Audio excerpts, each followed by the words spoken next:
Assalamualaikum warahmatullahi wabarakatuh.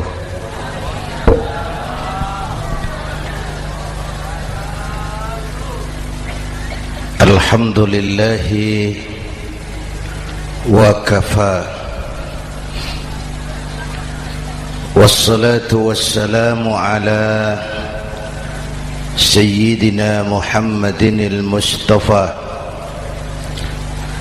wa ala alihi wa ashabihi ahli sidqi wal wafa, amma ba'd. Para ulama, para habaib, para masyayikh yang saya muliakan, yang terhormat Bapak Kapolres dan Bapak Dandim, Sahibul Bait, segenap keluarga besar Pondok Pesantren Raudhatul Muta'allimin Al-Aziziyah, bapak-bapak, ibu-ibu, hadirin hadirat ma'asyiral muslimin yang saya cintai. Saya bersyukur dapat menghadiri haflah Maulidin Nabiil Karim, dan saya bangga dan terharu dengan keberadaan Pondok Pesantren Raudhatul Muta'allimin Al-Aziziyah ini. Sekarang ini banyak orang bisa memberi contoh,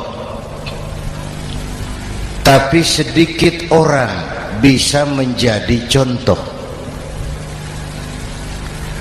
Memberi contoh itu mudah, tapi menjadi contoh itu yang sulit. Oleh karena itu, pada kesempatan ini kita ingin mengambil contoh bagaimana Rasul melaksanakan perjuangan. Apa modal utamanya? Saya sampaikan 3 sajalah, mudah-mudahan selesai 10 menit. Yang pertama, modal utama perjuangan baginda Rasul adalah akhlakul karimah. Memperbaiki akhlak dengan akhlak. Oleh karena itu, Suramadu sudah selesai. Dari dan ke Madura jadi lebih mudah. Bahkan Madura akan jadi daerah industri. Tetapi yang kita ingin, Madura tetaplah Madura. Akhlak tidak boleh berubah. Zaman boleh berubah, akhlak tidak. Masa boleh berganti, tapi keyakinan tidak boleh mati. Nah, soalnya adalah kepada siapa kita harus berakhlak. Kita itu kan harus berakhlak kepada 2. Kita harus berakhlak pertama kepada Allah. Ini yang terpenting. 13 tahun Rasul berjuang di Mekah hanya memperbaiki akhlak kepada Allah, menanamkan tauhid, meluruskan akidah, membangun keyakinan. 13 tahun di Mekah itu, dengan perhitungan kalau fondasi kuat, bangunan aman. Kalau fondasi melenceng, bangunan bengkok. Kalau fondasi rapuh, bangunan runtuh. Bangunan bagaimana fondasinya, orang hidup bagaimana imannya. Kekuasaan dan jabatan baru ada manfaatnya kalau dipegang tangan orang beriman. Kalau tidak, yang muncul Fir'aun. Harta baru terasa manfaatnya kalau dipegang tangan orang beriman. Itulah sebabnya bangsa kita ini bukan cuma perlu orang pintar, kita perlu orang benar. Bahkan di masyarakat lebih baik benar tidak terlalu pintar ketimbang pintar tapi tidak benar.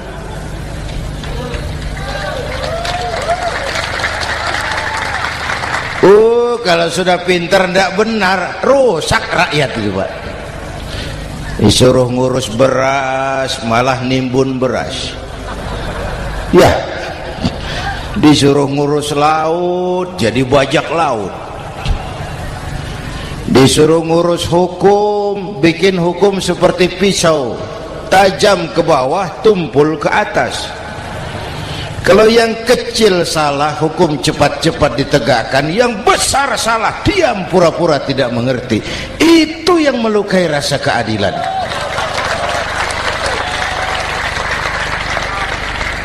Mulai dari akhlak kepada Allah. Bagaimana cara berakhlak kepada Allah? Caranya dua. Pertama, jangan menyekutukannya dengan sesuatu pun. Yang kedua, jangan menyembah kecuali hanya kepadanya. Itu akhlak kepada Allah. Konsisten, disiplin. Saya bersaksi tiada Tuhan selain Allah, maka saya tidak akan menyembah kecuali hanya kepada Allah. Saya tidak akan takut kecuali hanya kepada Allah. Saya tidak akan minta tolong kecuali hanya kepada Allah. Saya tidak akan melarikan persoalan kecuali hanya kepada Allah. Saya bersaksi Nabi Muhammad utusan Allah, Nabi terakhir. Tidak ada Nabi sesudah Nabi Muhammad. Harga mati, titik. Disiplin. Ada yang mengaku jadi Nabi, wajib tidak percaya. Disiplin. Sekarang ini kan bangsa kita disiplinnya lemah. Korupsi agak sulit diberantas karena pejabat kita takut atasan tapi nggak takut Tuhan.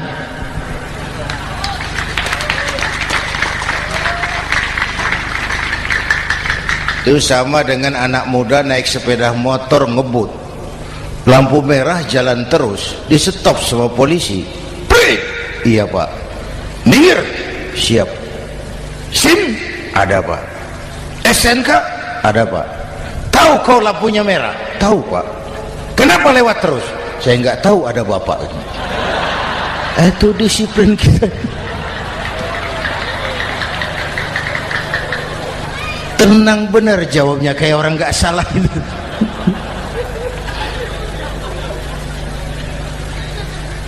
Iman.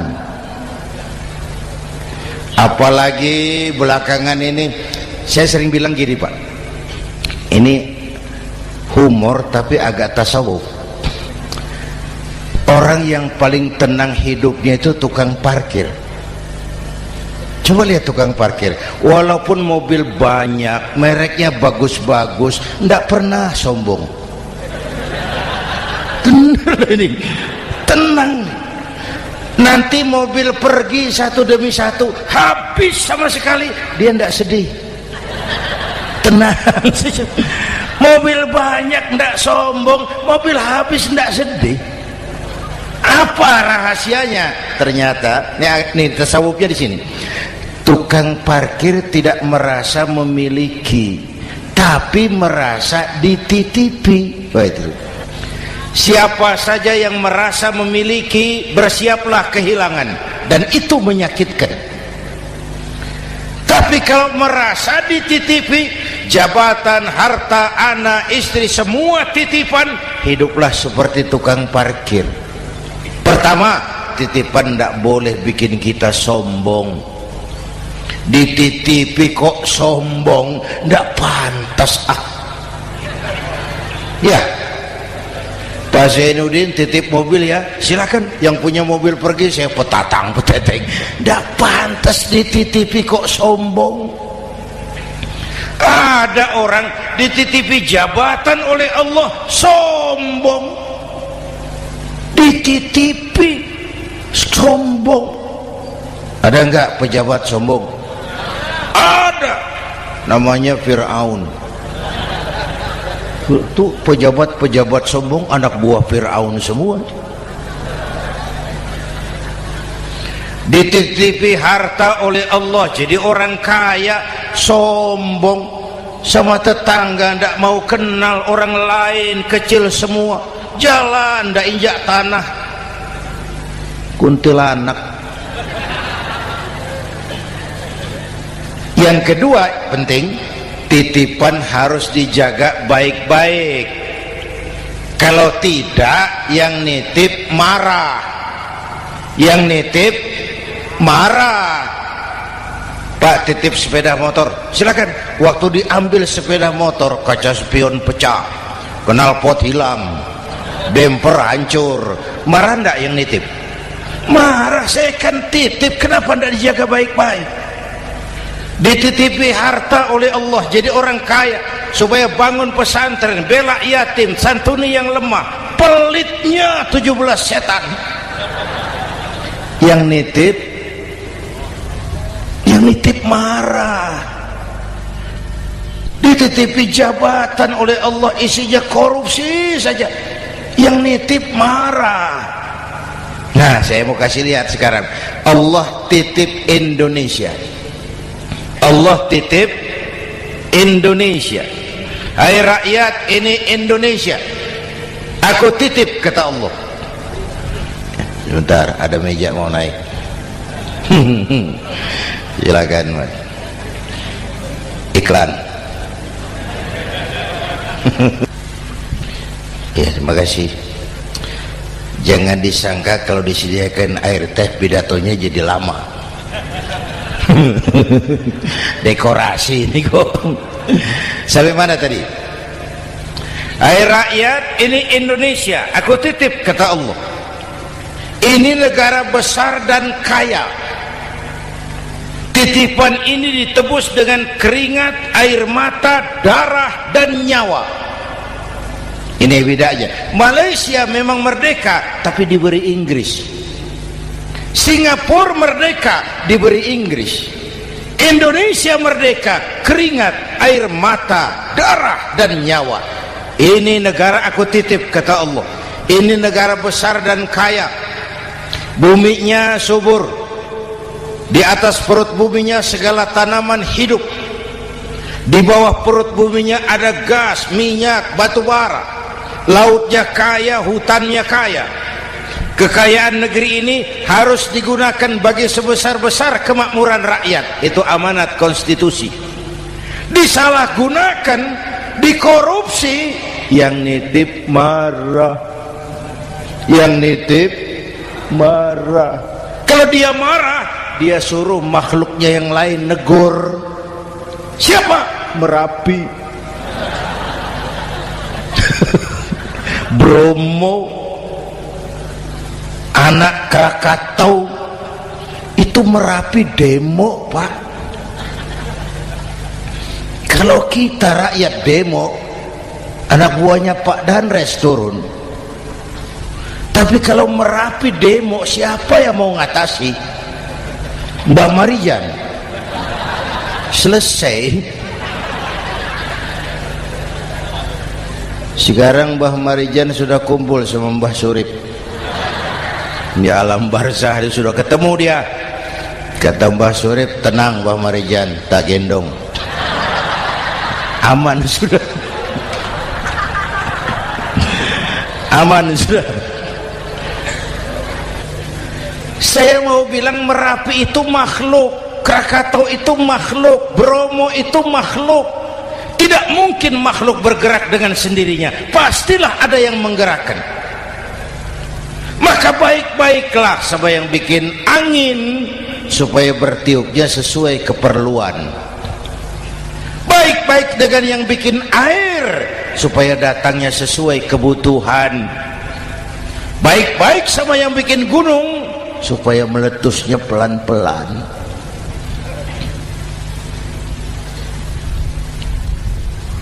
Bapak Ibu hadirin yang saya hormati, menjaga titipan.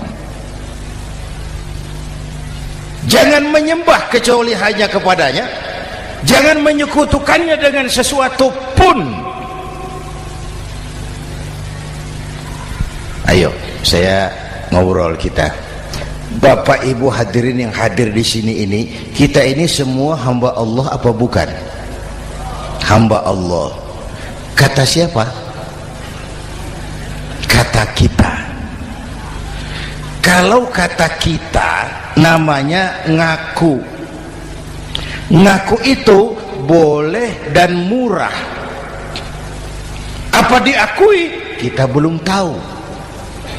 Ya, kan baru kata kita itu. Dan tidak otomatis kalau kita bilang saya ini hambamu ya Allah, lalu Allah jawab iya ya. Tidak, wong itu kan kata kita. Saya hamba Allah, kata saya. Berapa banyak orang perbuatannya, ucapannya berkata saya hamba Allah, perbuatannya menyatakan dia hamba setan, hamba nafsu, hamba dunia, budak jabatan. Tidak sesuai ucapan dengan perbuatan. Jadi hamba Allah tuh nggak mudah, digojlok, diuji. Coba lihat, yang jelas diakui sebagai hamba itu baru satu yang kita peringati ini, baginda Nabi. Allah mengakui kapan? Waktu menceritakan Isra dan Mi'raj. Apa yang dipakai kalimat? Subhanallazi asra bi'abdih. Maha suci Allah yang telah menjalankan hambanya. Hambanya. Muhammad itu hambaku, aku jalankan dia. Allah mengakui. Kapan kalimat ini turun?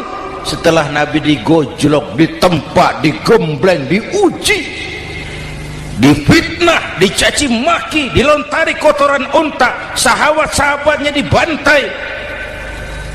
Lolos, Muhammad betul-betul hambaku. Ayo Isra Muhammad. Subhanallazi asra bi'abdi, hambaku. Jadi kalau mau jadi hamba Allah ya diuji, digojlok, digembleng. Nah, mari kita lihat kehambaan baginda Nabi. Orang yang paling bersih hatinya Rasulullah. Orang yang paling baik akhlaknya Rasulullah. Orang yang dosanya sudah mendapat jaminan ampun Rasulullah. Tapi Rasulullah kalau sholat malam bengkak kakinya karena rajin sujud. Hati bersih, akhlak terbaik, dosa sudah diampuni. Tapi kalau sholat malam kakinya bengkak karena rajin sujud. Saya tahu di sini juga banyak yang kakinya bengkak. Cuma urusannya apa, itu urusan masing-masing. Pada tingkat seperti itu Rasulullah, saya perlu Allah, saya perlu Allah, saya perlu Allah. Yang 100 tahun kita bangun selesai oleh gempa 3 menit. Ya, yang 100 tahun kita bangun ternyata selesai oleh gempa 3 menit. Kita perlu Allah, kita perlu Allah. Makanya musibah itu kan kalau menimpa orang baik-baik namanya ujian. Kalau menimpa orang setengah baik itu paru-paru yang bikin malaikat bingung. Sholat rajin, maksiat tekun, baca Quran mau, fitnah orang hobi, ngaji nyolong jalan terus. Untung di sini nggak ada yang begitu. Di Jakarta banyak. Di sini insya Allah sama. Jakarta. Orang separuh-separuh seperti itu kalau dapat musibah itu namanya teguran, bukan ujian. Kenapa ditegur? Lalai. Nah, kalau orang jahat dapat musibah itu namanya persekot. Uang muka tanda jadi. Kontannya nanti di akhirat. Kalau diuji bukan saja harus sabar, tapi harus lulus. Kalau ditegur, introspeksi, perbaiki yang kurang, kurangi yang memang berlebihan. Bertali-tali, bersambung-sambung musibah ini, dan musibah kalau datang tidak pernah memilih, tidak pernah memilih. Bapak Ibu hadirin yang saya muliakan, jadi mari yang pertama jaga akhlak kita kepada Allah. Jangan menyekutukannya dengan sesuatu pun, jangan menyembah kecuali hanya kepadanya. Sekarang kan musim entertain, orang pandai membangun pencitraan, orang pinter bikin bungkusan. Sekarang ini kiai sama dukun tipis bedanya. Bener Pak, pemburu hantu pakai sorban, pakai gamis, nanti kiai pakai helm. Atribut sudah kacau sekarang ini, siapa pakai apa, siapa mau jadi apa, tidak jelas. Sementara masyarakat kita memang agak kutil, kurang teliti, cepat heran, gampang kagum. Pernah terjadi suatu saat tabrakan di jalan, keras sekali, korban jatuh berlumur darah, dikerubungi orang banyak. Datang wartawan mau ambil gambar dari dekat, sulit, banyak sekali orang ngerubung. Dia cari akal, tolong saya dikasih jalan ke dekat korban. Orang menoleh semua. Saudara siapa? Saya bapaknya korban, katanya. Dia mengaku bapaknya korban. Ya orang minggir semua, minggir, ada bapaknya korban. Orang minggir semua, dia maju ke depan korban. Sampai di depan korban pucat mukanya itu wartawan. Kenapa? Yang ketabrak anak monyet, Pak. Dia sudah ngaku bapaknya korban.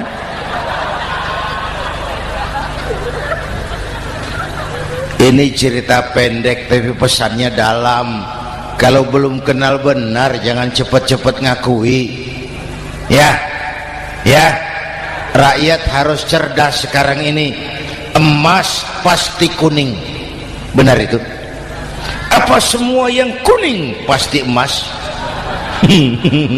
Udah cerdas lah itu, udah cerdas lah itu. Hati-hati, ini jangan pencitraan. Orang pandai bikin bungkusan. Oleh karena itu kita juga harus punya filter supaya tidak hanyut oleh kedangkalan-kedangkalan pencitraan itu. Satu itu akhlak kepada Allah. Yang kedua, kepada siapa kita berakhlak? Kepada sesama manusia.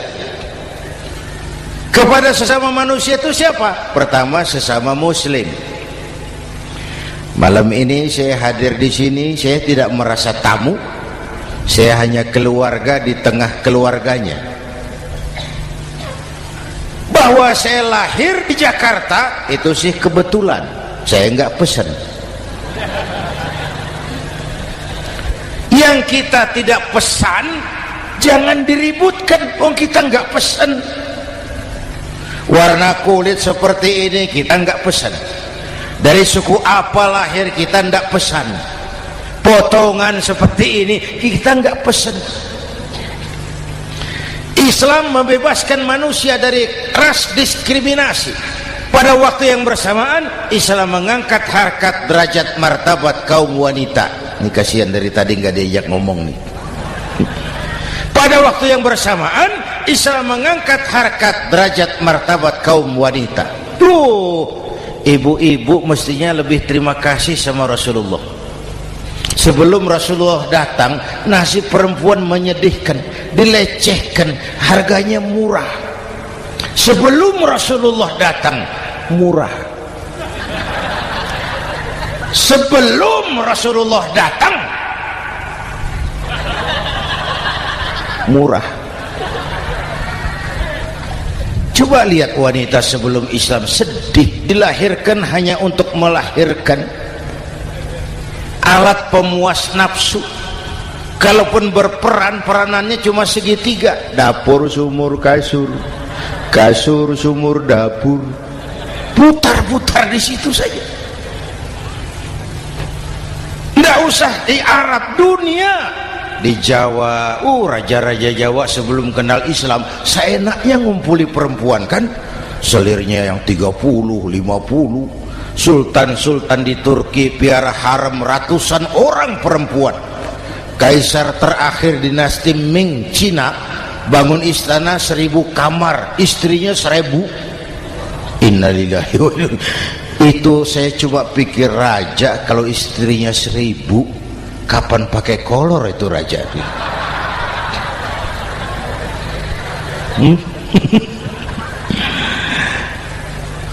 Rasulullah datang terenyuh, an-nisa imadul bilad, perempuan jangan diperlakukan begitu, perempuan tiang negara, kalau baik perempuan baik negara, kalau rusak perempuan hancur negara. Waktu ditanya, ya Rasul, siapa yang paling harus saya taati di dunia? Ibumu. Setelah itu siapa lagi? Ibumu. Setelah itu siapa lagi? Ibumu. Setelah itu siapa lagi? Bapakmu. Menghargai perempuan, ibumu, ibumu, ibumu, bapakmu. Ibu 3 kali disebut, bapak 1 kali, ibu 3 kali, bapak 1 kali, ibu 3, bapak 1 bapak. Gimana sih ngitungnya jadi kerok begini? Salah ngitungnya, salah.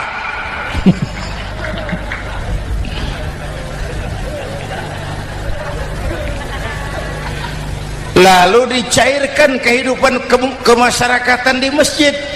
Masya Allah, masjid itu pendidikan demokrasi betul. Pertama, siapapun masuk masjid copot sandal, buka sepatu. Benar itu? Ini masyarakat yang mau kita bangun. Tidak ada warga negara kelas 1, semua sama. Lurah masuk masjid buka sepatu, rah. Camat masuk masjid buka sepatu, mat. Gubernur masuk masjid buka sepatu, Nur.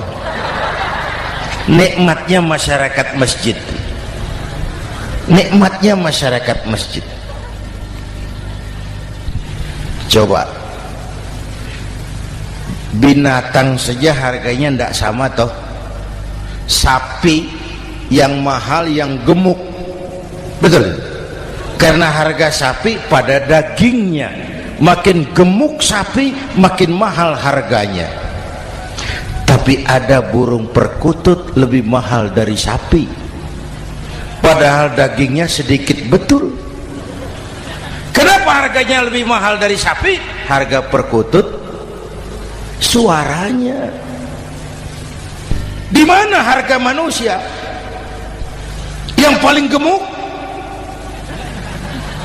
Silahkan bersaing dengan sapi. Maaf.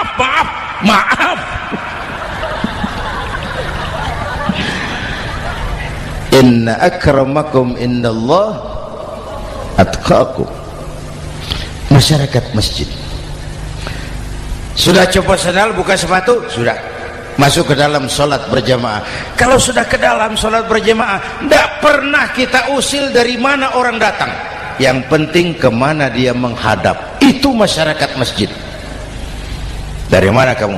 Dari kidul, Pak, madhab ngulon. Kamu dari mana? Dari lor, Pak, madhab ngulon. Kamu dari mana? Dari kulon, madhab ngulon juga. Ini kan konsep Bhinneka Tunggal Ika. Dari manapun orang datang, apapun warna kulitnya, dari suku apapun ia dilahirkan, kalau akidahnya sama, itu saudara kita.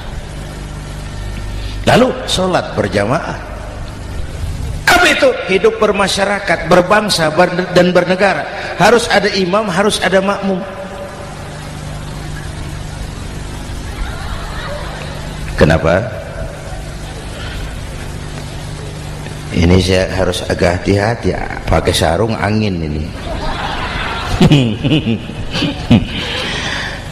Apa tadi ngomong apa saya? Sholat berjamaah, bermasyarakat, berbangsa dan bernegara. Ada imam, ada makmum.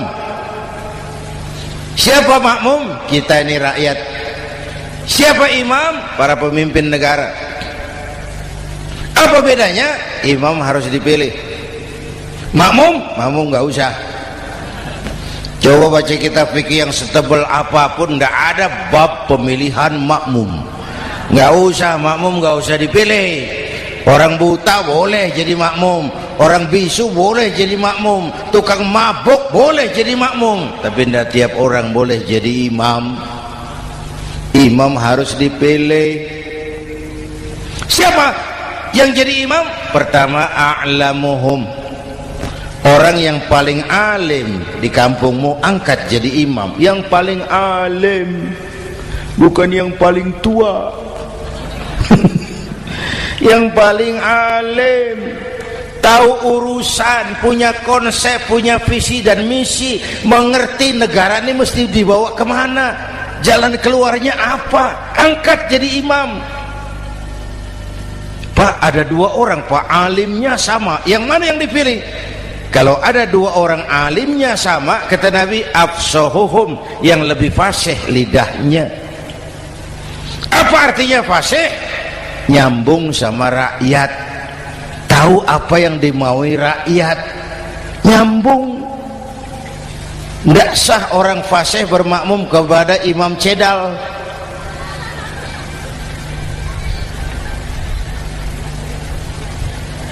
Kenapa Bu?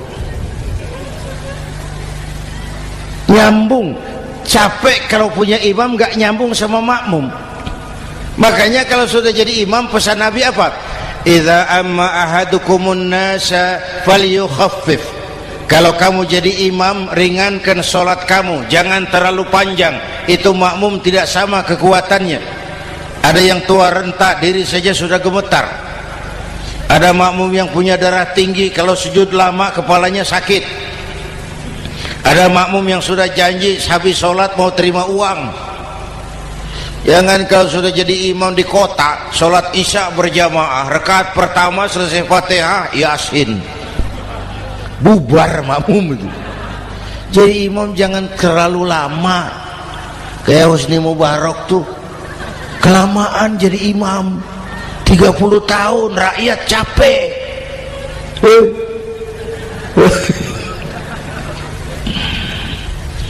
Bapak Ibu hadirin yang saya hormati, nah masyarakat Islam ini loyal, taat, setia. Kapan? Kalau imamnya benar. Imam takbir, makmum takbir, imam ruku', makmum ruku', imam i'tidal, makmum i'tidal, imam sujud, makmum sujud. Tapi masyarakat Islam tidak buta. Imam keliru, makmum wajib menegur. Ya, bagaimana negurnya? Mestinya ruku', imam sujud. Wah, keliru ini. Subhanallah, kan gitu. Itu aturan main. Tidak boleh imam keliru, makmum emosi, main pegang, mam, hoi salah, hoi, kacau sholat.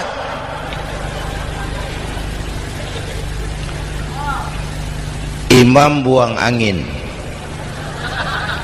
apa makmum lalu berkata, demi kesetiaan saya kepada imam, imam buang angin, saya lebih keras lagi. Goblok. Iyyaka na'budu wa iyyaka nasta'in. Sampai situ imam buang angin, minggir, tidak usah ribut. Yang di belakang satu orang maju ke depan, lanjutkan pekerjaan imam. Yang penting imam tahu diri, buang angin, minggir. Ini negara rusak karena imam sudah buang angin. Tenang aja, kayak orang nggak salah gitu loh.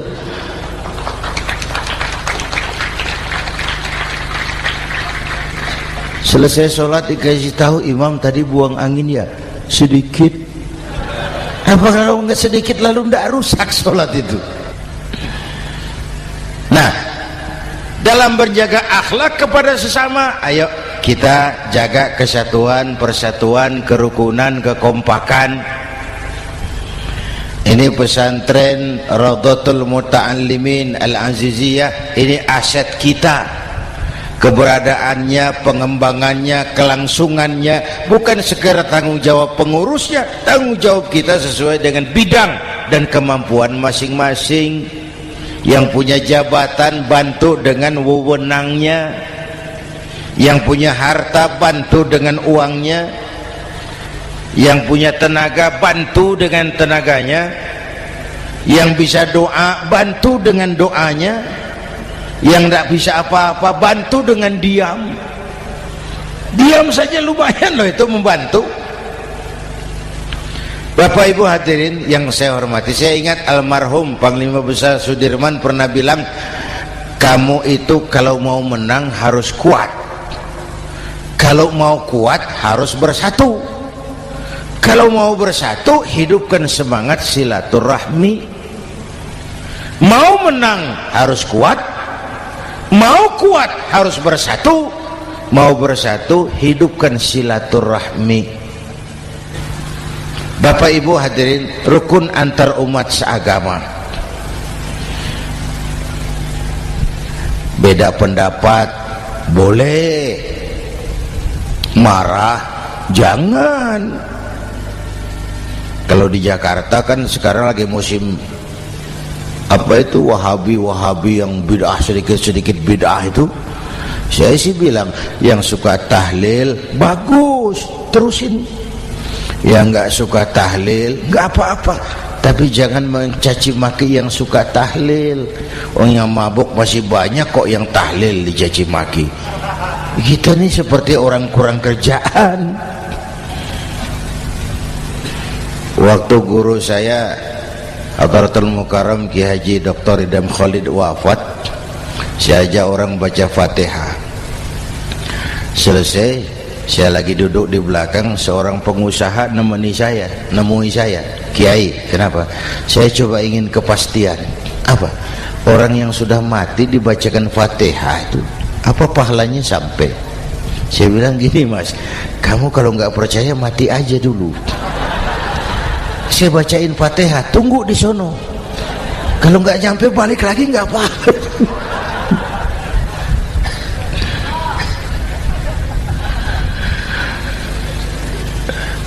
Depan rumah saya itu ada masjid, Pak, pakai beduk seperti itu.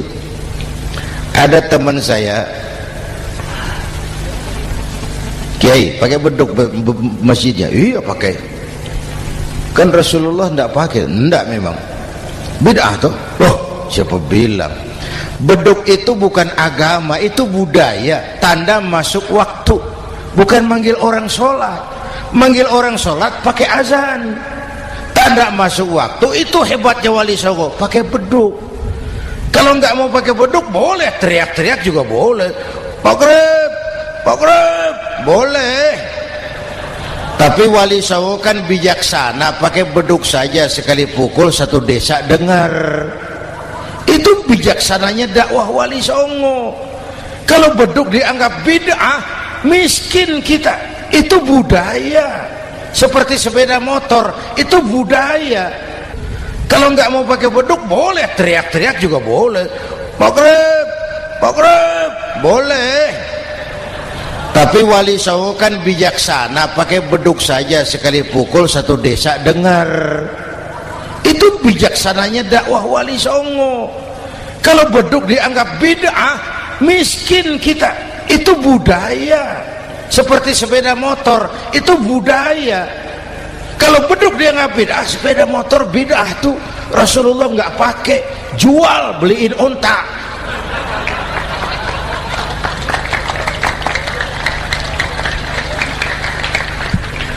Ayo cari persamaan, jangan memperbesar perbedaan. Hormati pendapat orang kalau pendapat kita juga ingin dihormati. Kasus Ahmadiyah meledak lagi di Cikesik, Banten. Lalu pendekar-pendekar HAM menganggap itu tirani, mengganggu kebebasan beragama. Dia lupa bahwa Ahmadiyah masalahnya bukan kebebasan beragama, tapi penodaan terhadap agama. Kalau kebebasan beragama sih umat Islam welcome. Orang mau Hindu, mau Buddha, mau Kristen bebas memilih agamanya masing-masing. Tapi ini kan Ahmadiyah lain, ngakunya Islam tapi ada nabi lagi sesudah Nabi Muhammad, namanya Mirza Ghulam Ahmad, asal dari India. Saudara hadirin yang saya hormati, ini yang prinsip penodaan terhadap agama. Kalau nggak ngaku Islam nggak masalah.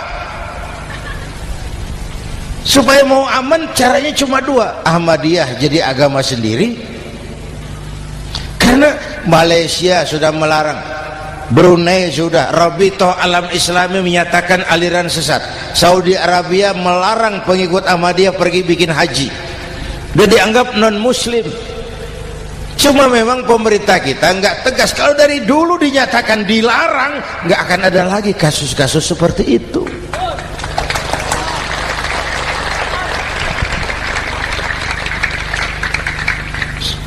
Nah, selain itu kita umat juga harus disiplin. Coba sudah berapa banyak nabi bermunculan di Indonesia. Dan Indonesia ini saya heran, Indonesia ini pasar bagus, Pak. Kalau ada nabi, ada aja pengikutnya, saya heran tuh. Indonesia ini pasar bagus. Ada Ahmad Musaddiq Al-Qiyadah, jadi nabi. Konsultan bulu tangkis jadi nabi. Dapat wahyunya di Bogor, ditangkap polisi 4 tahun.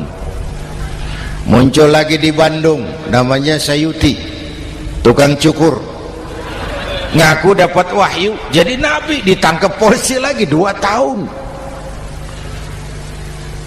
Di Malang Ustadz Roy, ya sebenarnya petinju, dia masuk Islam, mu'alaf, belajar Islam tidak pakai guru, diutak-atik ayat Quran. Sholat kita harus mengerti artinya, maka sholat boleh pakai bahasa masing-masing. Ramai masjid. 2 tahun penjara. Di Jakarta muncul lagi Lia Edan, ngaku Jibril, ditangkap juga oleh polisi. Kita salut sama polisi kita lah, bukan cuma teroris, Jibril ditangkap Pak Kapolres. Saya bilang sama teman-teman polisi, untung dia ngaku Jibril, Pak. Coba kalau dia ngaku Israel, lebih gawat itu.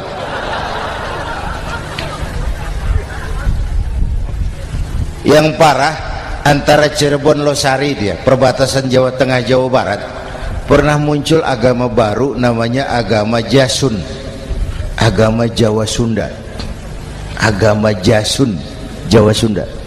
Yang jadi nabi Tugimin. La haula wala quwata. Saya bilang ini jangan jadi nabi, jadi kiai juga nggak angker ini. Al Mukarram Bapak Kiai Tugimin, nggak enak. Yang lebih ndak enak selawatannya loh itu. Kalau kita kan tadi nikmat tuh, ya Habibi ya Muhammad, nikmat rasanya itu. Coba ganti sama yang tadi, wah enggak, ya Habibi ya Tugimin, enggak enak itu, Pak. Jadi umat Islam itu sangat menghormati orang lain agama. Soal agama orang lain, lakum dinukum, awas hati-hati kalimatnya. Kita menghormati orang lain agama. Soal agama orang lain, lakum dinukum. Kita memang yakin cuma Islam agama yang benar, tapi bukan berarti kita boleh menghina agama orang lain. Kenapa? Kalau agama kita yang dihina, kita kan sakit hati. Orang lain sama dong.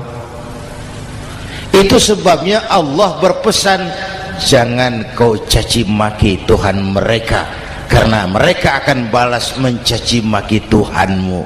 Dan itu artinya mencaci maki aku, kata Allah. Jelas ini? Jelas? Justru karena umat Islam mayoritas di Indonesia, maka kerukunan antar umat beragama terjaga dengan baik. Kalau umat Islam mau main kasar, mau main kayu, mau main keras, umat Islam ini 85%, yang lain pasti selesai. Saya jamin selesai. Tapi kan tidak. Kita sadar betul ini negara Pancasila. Kita sadar betul bahwa kita harus menghargai orang lain agama, menjaga kerukunan, rukun antar umat beragama. Yang ketiga, rukun antar umat beragama dengan pemerintah. Dulu kiai saya bilang, sultanun zulum khairum min fitnatin tadum. Pemerintah yang jelek pun sebenarnya masih lebih lumayan ketimbang tidak ada pemerintahan, kalau itu ukurannya.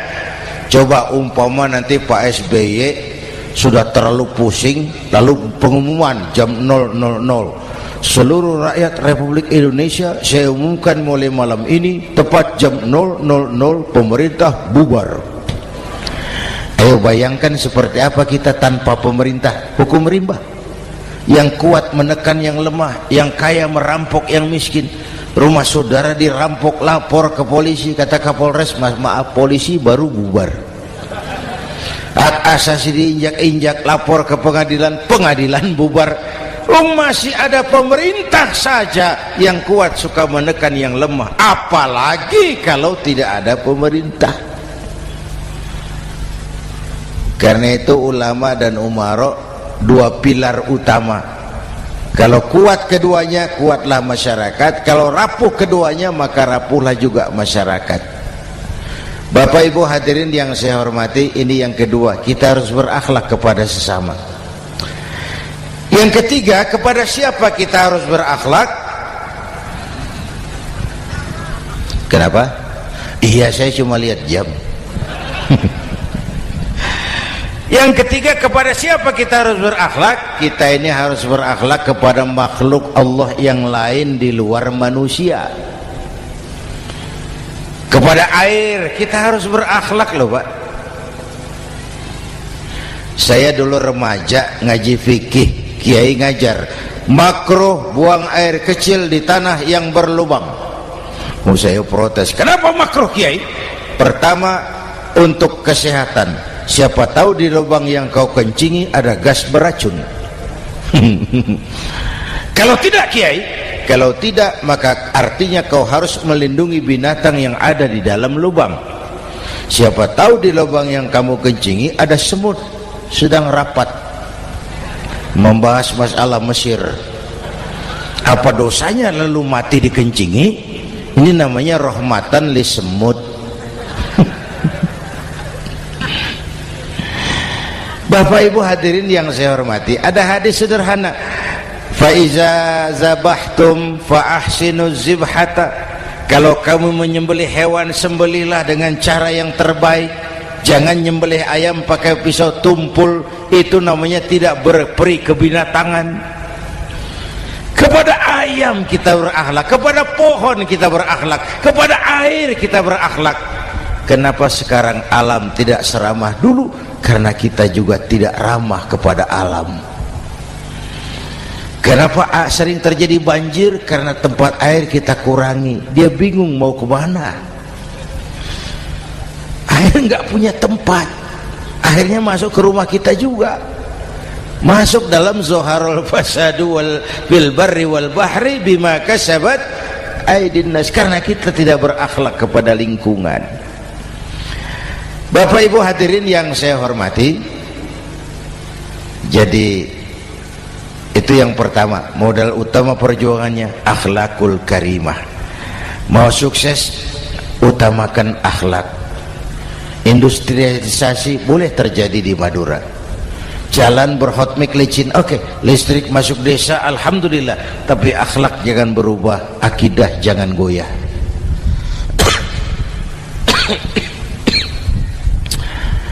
Teknologi tidak bahaya, yang bahaya orang yang menggunakannya.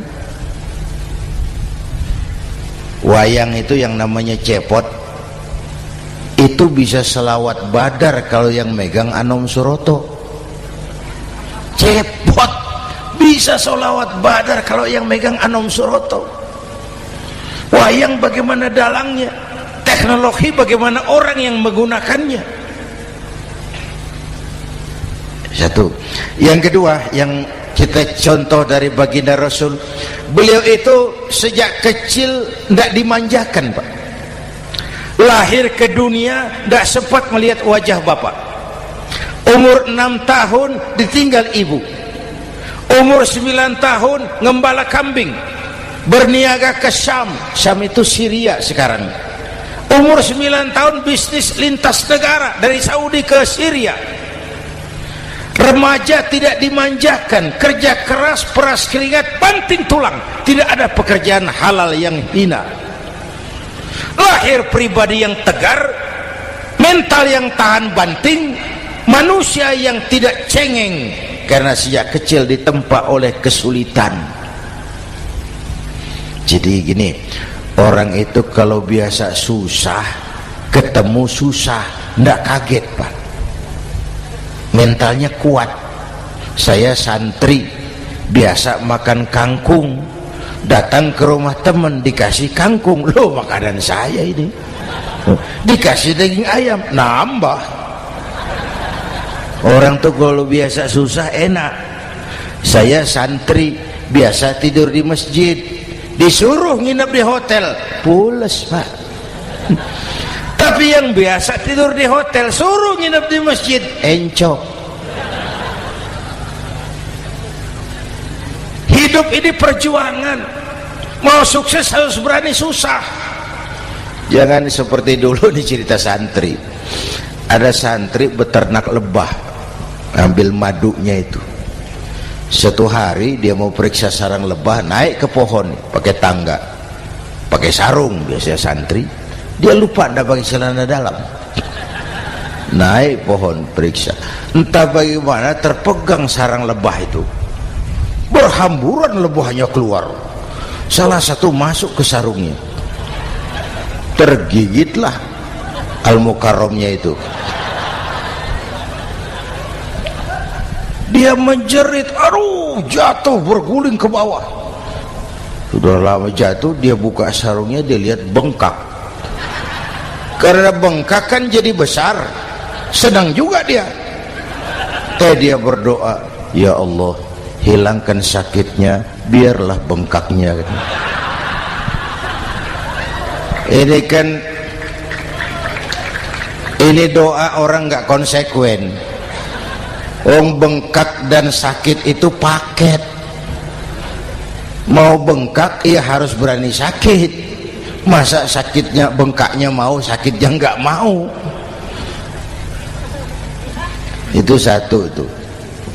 Yang kedua, kita ini sering kalau punya cita-cita sering seperti rapat tikus. Satu hari sekelompok tikus rapat paripurna tikus untuk mengantisipasi bahaya kucing. Bagaimana supaya kucing itu jangan lagi mengganggu kita? Akhirnya ada yang mengusulkan begini, bagaimana kalau di leher kucing kita gantungkan lonceng, supaya kalau dia datang dari jauh suaranya sudah kedengaran dan kita bisa lari menyelamatkan diri. Wah, cerdas dia. Setuju, setuju semua. Setuju, bagus. Nah, oke. Waktu pembicaraan dilanjutkan, tikus mana yang mau menggantungkan lonceng ke leher kucing? Rapat bubar.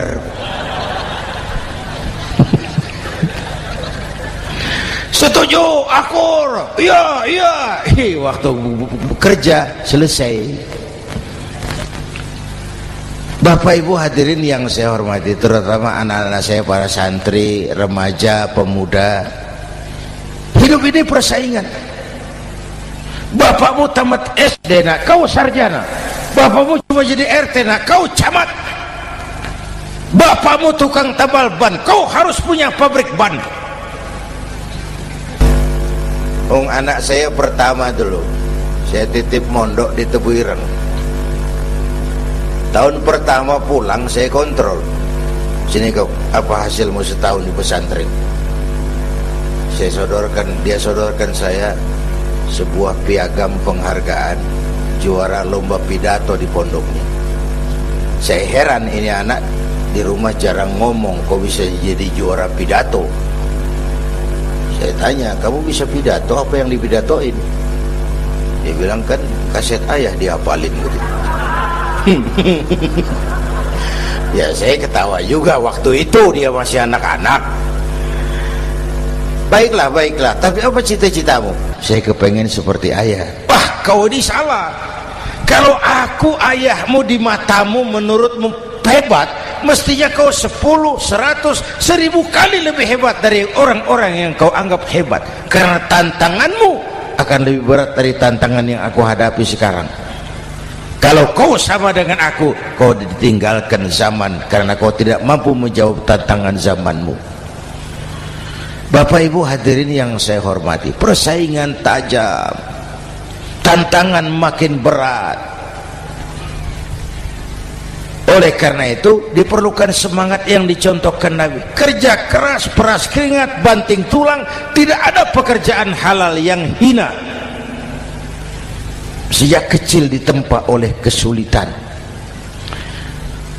Asal jangan seperti saya tadi ngobrol sama teman-teman, sekarang ini di negara kita banyak politisi miskin negarawan. Pejabat-pejabat kadang-kadang kalau melihat rakyat tuh komentarnya nggak berpihak kepada rakyat. Saya ingat waktu Mentawai dihantam gempa, Nias hancur, infrastruktur hancur, rumah rakyat luluh lantak. Ketua DPR Pak Marzuki Ali bilang, bagaimana itu rakyat? Ya itu resikonya punya rumah di pinggir laut. Waduh, ini bukan komentar pemimpin, rakyat lagi susah kok dibilang kayak gitu. Saya prihatin dengan ucapan kayak gitu. Waktu cabai 100.000, di sini berapa sekarang? Sama ya. Waktu cabai mahal, ada pejabat bilang, rakyat suruh nanam cabai aja di halaman rumahnya. Ini kan gak solutif dan gak cerdas. Cabai naik, rakyat suruh nanam cabai. Nanti beras naik, rakyat suruh nanam padi. Yang saya khawatir kalau telur mahal, apa rakyat suruh betelur gitu? Ini kan gak cerdas dan gak solutif. Bapak Ibu hadirin yang saya hormati, apalagi tadi sudah saya bilang di awal, kita ini bangsa yang ditempa oleh kesulitan. Mau merdeka saja dengan keringat, air mata, darah dan nyawa. Kita tidak boleh cengeng menghadapi kesulitan ini. Tegar, tahan uji, tahan banting, dan seterusnya. Itu hal yang kedua. Yang ketiga, terakhir, Rasulullah itu sosok yang ibadahnya luar biasa. Tadi sudah saya jelaskan sebagian. Ibadahnya luar biasa. Ayo kita bantu keamanan negeri kita ini. Dengan apa? Istighfar. Wa ma kana Allahu mu'adzibahum wa hum yastaghfirun. Allah tidak akan turunkan bencana selagi di tengah mereka masih banyak orang-orang yang istighfar. Rasulullah yang dosanya sudah diampuni sehari 100 kali istighfar. Ayo kita ngobrol ini. Pak, saya ini, Zainuddin ini, kalau mengharap masuk surga dengan amal yang saya kerjakan sendiri, rasa-rasanya tipis harapan. Bener. Sholat saya berapa banyak saya tahu. Sedekah saya berapa duit saya tahu. Dosa saya berapa banyak saya tahu. Lalu saya baca sejarah. Nabi Adam dosanya 1, makan buah khuldi, dikeluarkan dari surga. Nabi Adam dosanya 1, dikeluarin. Kita dosanya banyak, kepengen masuk. Ini enggak nyambung ini. Nabi Adam Nabi Adam dosanya satu, dikeluarin dari surga. Kita dosanya banyak, kepengen masuk, nggak nyambung. Apa yang bikin saya besar hati? Apa yang bikin saya optimis? Ada dua, Pak. Pertama yang disebut rahmat Allah, yang kedua disebut syafaat Rasulullah. Dua itu, Pak. Oh, kalau kita ini insya Allah nanti sampai ke surga, amin, amin. Kalau kita ini sampai ke surga, Pak, saya jamin itu bukan karena amal kita, itu karena rahmatnya Allah. Ndaklah seberapa banyak sih amalan kita mau menggapai surga. Kalau bukan karena rahmatnya Allah, sulit sampai ke sana. Hei manusia, dosamu besar, tapi lihat rahmatku lebih besar. Hei manusia, salahmu banyak, tapi ampunanku lebih banyak. Kau nangis di hadapanku, aku senyum melihatmu. Kau berjalan menujuku, aku berlari menyambutmu. Istighfarnya sehari 100. Lalu ada hadis qudsi, inni la ahammu bi'adzabi ibadi. Kadang-kadang aku pengen turunkan azab, bencana kepada manusia, tapi ketika aku melihat 3 perkara, murkaku surut, bencana aku tarik kembali. Coba perhatikan hadis qudsi ini. Allah mau marah hendak jadi, bencana ditarik, musibah diangkat. Kenapa? Ada yang meredam murka Allah. Allah enggak jadi marah. Siapa? Pertama, suyukhan rukka. Aku lihat orang-orang tua tengah malam sujud sambil berlinang air mata, nangis di hadapan Allah. Itu kita hutang jasa loh, Pak, sama orang-orang yang tengah malam sujud nangis di hadapan Allah. Lihat yang begitu Allah tidak jadi marah.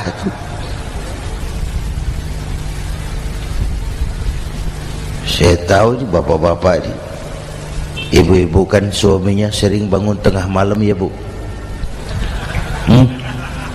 Kencing. Bikin bingung malaikat. Sudah mau ditulis tahajud, kencing doang. Kata malaikat, sialan, hampir salah tulis.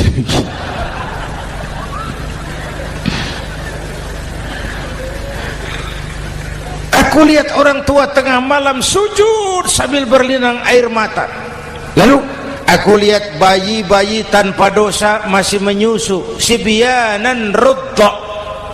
Bayi-bayi tanpa dosa masih menyusu, suci, bersih, belum ternoda. Wabaha iman rutta. Dan aku lihat binatang ternak melata mencari makan, kambing mudah cari rumput, alam terjaga keasriannya. Bagaimana bencana enggak mau nambah? Kita mengamalkan hadisnya juga terbalik. Yang diminta itu orang tua tengah malam sujud, bayi tanpa dosa nyusu.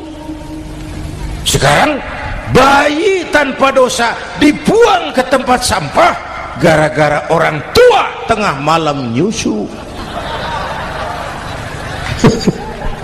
Terbalik namanya. Yang diminta itu orang tua tengah malam sujud, bayi tanpa dosa nyusu. Ini bayi tanpa dosa dibuang ke tempat sampah gara-gara orang tua tengah malam.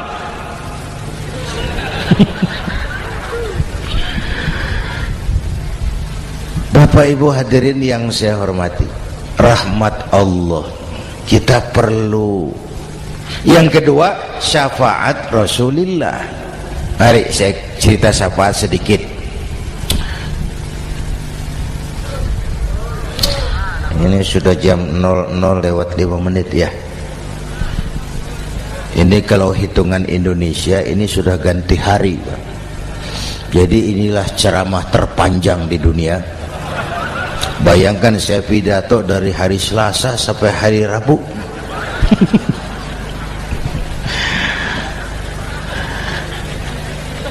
Syafaat. Agak saya singkat ceritanya. Nanti itu Pak, setelah alam ini hancur sehancur-hancurnya, bumi gempa, gunung meletus, air laut tumpah ke darat, halilintar menyambar, planet-planet bertabrakan, semua yang hidup mati bareng tanpa persiapan, termasuk malaikat mati. Yang tinggal cuma Allah sendirian. Yang lain hancur semua, tinggal Allah sendirian. Allah patroli, berseru-seru, limanil mulkul yaum, ahai, siapa penguasa hari ini? Mana Fir'aun yang ngaku Tuhan? Nongol kalau memang Tuhan.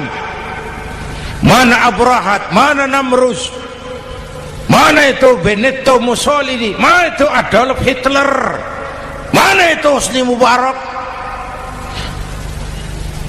Penguasa-penguasa yang ngaku berkuasa, nol kalau memang penguasa.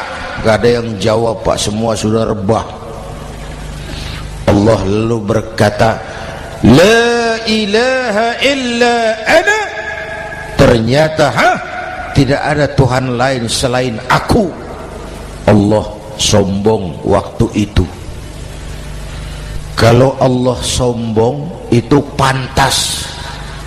Hadis qudsi mengajarkan al-kibriya'u libasi, sombong itu pakaianku, kata Allah. Cuma aku yang pantas pakai. Kamu manusia nggak pantas pakai pakaianku, kebesaran. Pakaian Allah mau dipakai, sombong itu pakaian Allah, cuma Allah yang pantas pakai.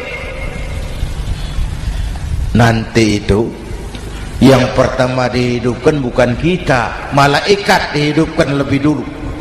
Tiupan pertama, malaikat hidup semua, diatur panitia akhirat. Yang nyambut tamu siapa, yang pimpin marawis siapa, Malik siap, sediakan neraka.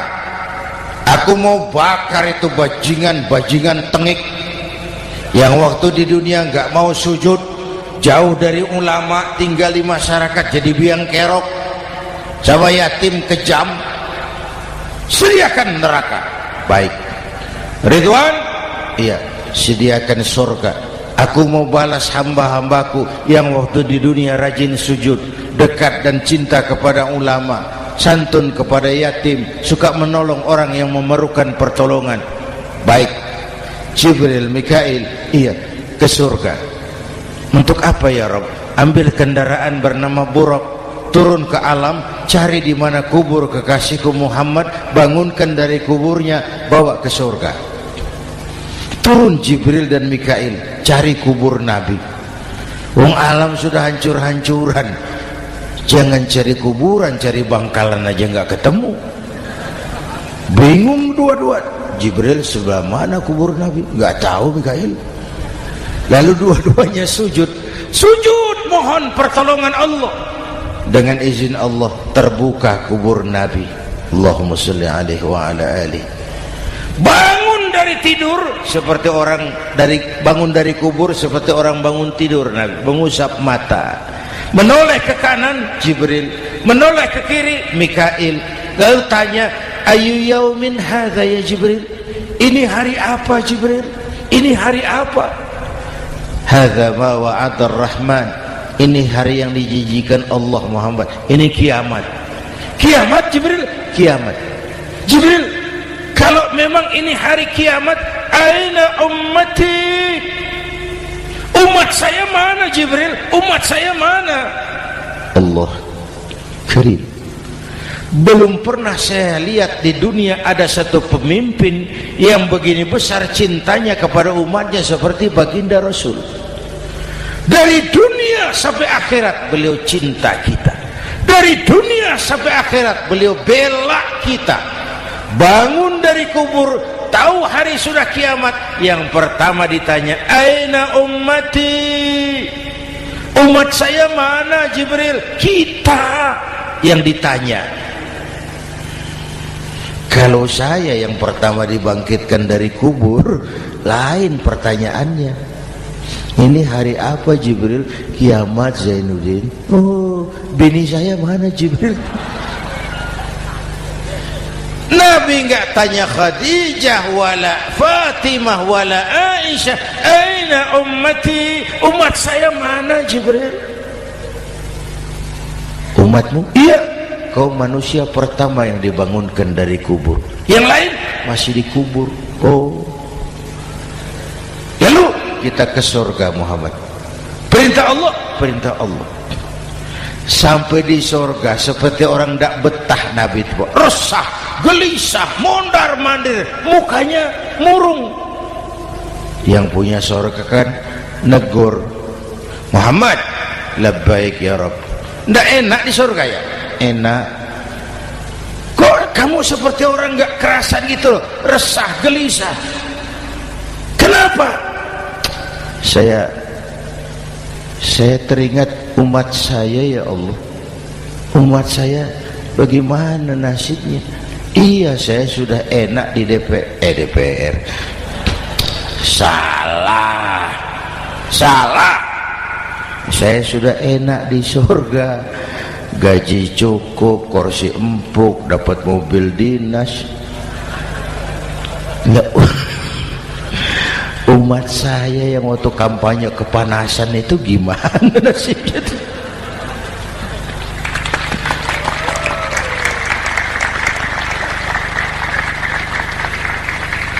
Makanya dulu di Senayan, di depan kantor DPR tuh banyak tukang kaca jualan di situ. Saya bilang ini tukang kaca pintar dagangnya di situ. Pas, maksudnya supaya yang mau berkantor di situ ngaca dulu. Ya, wakil lurah pasti tidak lebih tinggi dari lurahnya. Wakil camat tidak lebih tinggi dari camatnya. Ini kenapa wakil rakyat kok selalu lebih tinggi dari rakyatnya?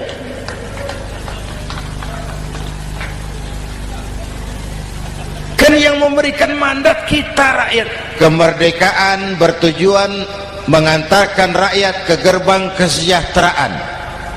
Lalu rakyat mempercayai tugas itu kepada pemerintah dan wakilnya di DPR. Saya percayakan kamu mengantarkan rakyat ke gerbang kesejahteraan. Itu amanat Undang-Undang Dasar. Biasanya yang diantarkan sampainya lebih dulu biasanya. Yang diantar sampai lebih dulu, yang mengantar nyusul, namanya ngantar belakangan. Ini lebih cepat wakil rakyatnya makmur daripada rakyatnya. Yang mau ngantar makmurnya lebih dulu dari yang mau diantar. Yang diantar kelelerahan di jalanan, yang mengantar udah sampai. Jadi bagaimana Muhammad? Saya minta izin mau keluar, tengok saya punya umat. Oke, saya potong ceritanya. Saat manusia dibangkitkan dari kuburnya masing-masing, Masya Allah, Masya Allah, saya nggak sanggup bayangkan jumlah manusia yang hidup di muka bumi sekarang kan 6 miliar. Cina berdua, India 2,5 miliar. Cina 1,5 miliar, India 1 miliar rakyatnya. Berdua sudah 2,5 miliar. Itu kalau kencing bareng banjir besar. Bayangkan manusia dari awal sampai akhir berapa puluh miliar kumpul di padang mahsyar. Subhanallah. Sibuk, panik, bingung mau disidang di hadapan Allah.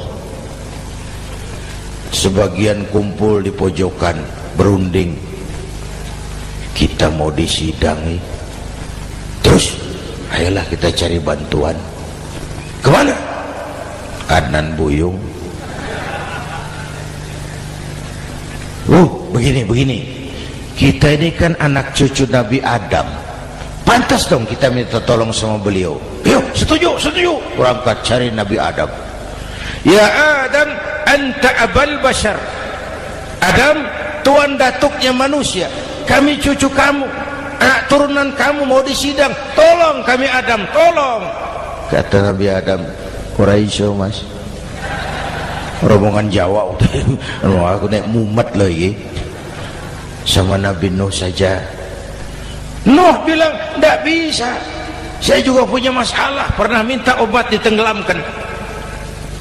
Ibrahim barangkali, semua Nabi hand up, angkat tangan. Dikala itu yauma la yanfa'u malun wala banun, di mana harta tidak ada lagi artinya, anak-anak tak jadi beban, tiap orang sibuk dengan urusannya sendiri-sendiri. Saat itu ada satu pemimpin, Allahumma salli alaihi wa ala alihi, diizinkan Allah. Dikala semua nabi yang lain angkat tangan hand up, beliau malah ummati ana laha, ta'ali ummati, ta'ali ummati, umatku sini, umatku sini. Beliau memanggil-manggil umatnya. Yang bagaimana yang dipanggil? Ada hadis, inna ummati ya'tuna yaumal qiyamah ghurran muhajjalin min atharil wudu. Umatku besok di akhirat datang menghadap Allah dengan muka bersinar-sinar karena sering wudu. Sering wudu kan sering sujud. Masa cuma wudu tapi enggak sujud? Itu nanti enggak usah mengaku Rasul yang panggil, sini umatku.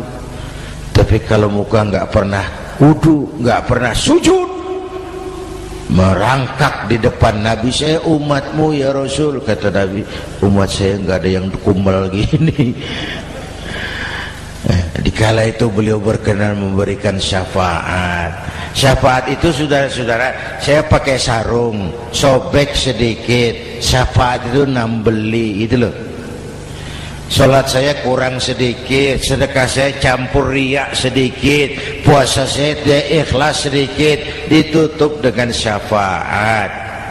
Saya mau dagang, perlu modal 20 juta, saya punya uang 15 juta, yang 5 juta syafaat.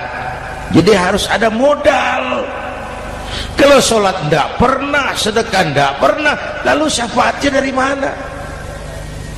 Yang dapat tambelan itu yang punya sarung bolong, punya sarung sobek, ditambal dengan syafaat. Lah kalau tidak ada sarung, apa yang mau ditambal? Ya. Nah, mudah-mudahan kita semua mendapat rahmat Allah dan mendapat syafaatnya Rasulullah Sallallahu Alaihi Wasallam. Bapak Ibu hadirin, sudah 7:30 lewat 4 jam. Saya pun kangen, tapi hari sudah larut. Insya Allah lain kesempatan kita jumpa lagi. Terima kasih kepada Al-Mukarramun, para ulama, para habaib, pengasuh pesantren Raudhatul Muta'allimin Al-Aziziyah, dan semua yang hadir. Mudah-mudahan yang saya sampaikan ada manfaatnya. Usikum wa iyaya bitaqwallah. Aqulu qawli hadza fa astaghfirullahal azim li wa lakum. Wassalamu alaikum warahmatullahi wabarakatuh.